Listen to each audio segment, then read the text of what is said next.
Okay. Go ahead. Whoever is. Pick like whoever. Okay, so you just pick like Whoever's taking pictures. whoever's like the first one, you get one, and then you pick one, and then you pick whatever one you want, and then the second person. Let's say the second person likes it. Did you wait till I finish? Yeah. Peraí, ó, eu falo, você tá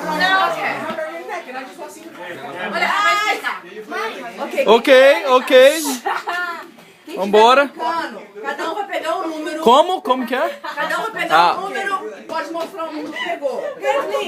Kathleen. Hello. Ok, aí depois todo mundo pegar, o número 1 vem cá e escolhe um presente. Abre o presente. Fica com ele. Aí depois dá pra Aí mim. o número 2 vem e pega o que quiser. Se o número 2 quiser o presente do número 1, eles têm que trocar. Aí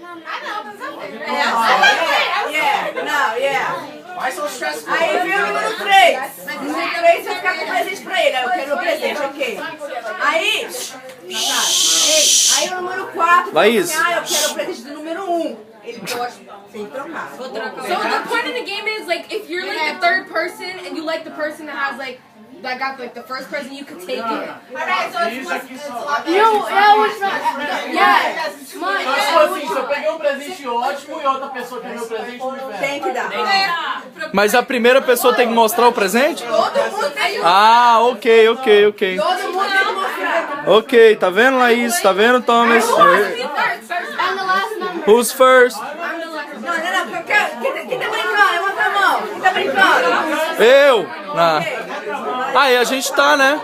Quem tá? Você Who's playing?